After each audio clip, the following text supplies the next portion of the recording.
प्रयागराज महाकुंभ का भव्य आयोजन चल रहा था। संगम के तट पर आस्था का सैलाब उमड़ा हुआ था। लाखों की भीड़ गंगा में डुबकी लगा रही थी। अखाड़ों की चहल पहल और हर तरफ साधु संतों के तंबू लगे थे। लेकिन इस बार इस पवित्र आयोजन के बीच कुछ ऐसा होने वाला था जिसने सभी को हिलाकर रख दिया। सेक्टर 14 के बड़े शिविर में एक दिन सुबह एक नया साधु पहुंचा।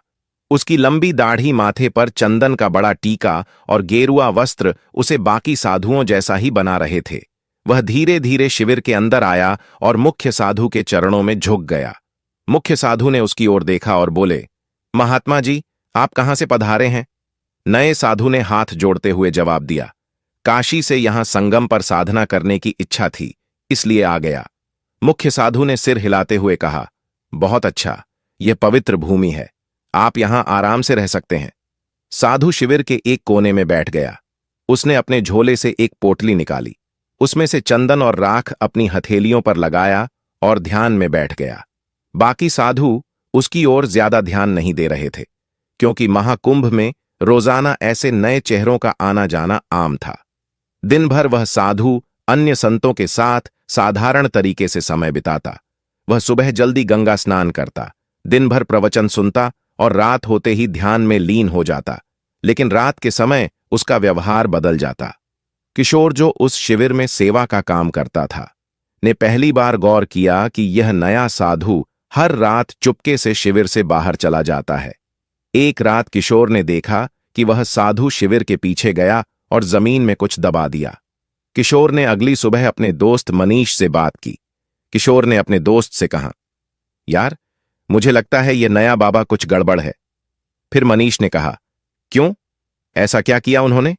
किशोर ने बताया, कल रात मैंने देखा कि यह कुछ जमीन में दबा रहे थे। पता नहीं, लेकिन कुछ तो अजीब है।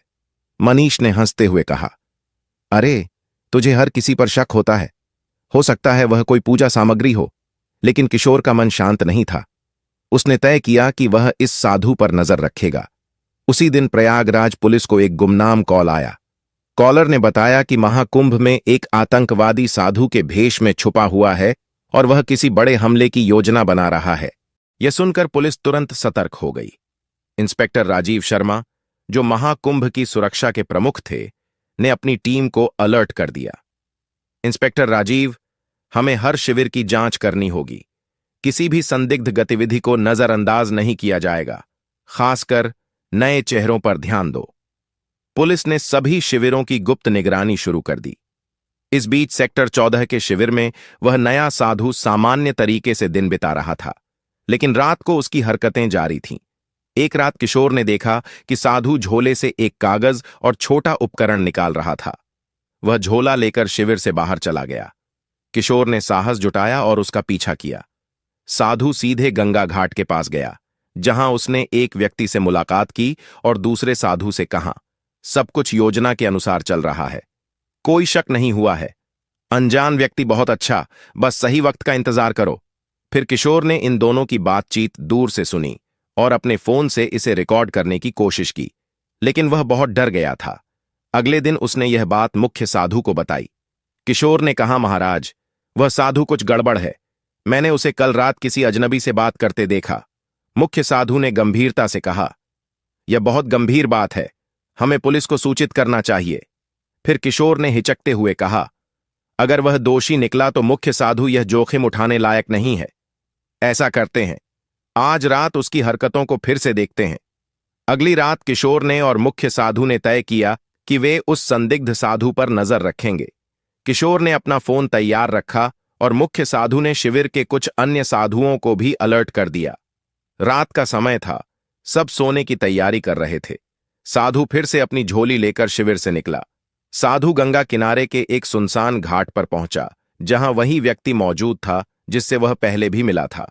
अनजान व्यक्ति ने पूछा, तुमने जो कहा था वह काम पूरा कर लिया? साधु ने उत्तर दिया, हां, उपकरण सही जगह पर सेट कर दिए गए हैं, बस एक आदेश का इंतजार है। मुख्य साधु और किशोर यह सुनकर चौंक गए। किशोर ने इस बातचीत को रिकॉर्ड कर लिया। मुख्य साधु ने धीरे से किशोर से कहा, तुरंत पुलिस को बुलाओ। किशोर ने पुलिस को कॉल किया और उन्हें सारी जानकारी दी।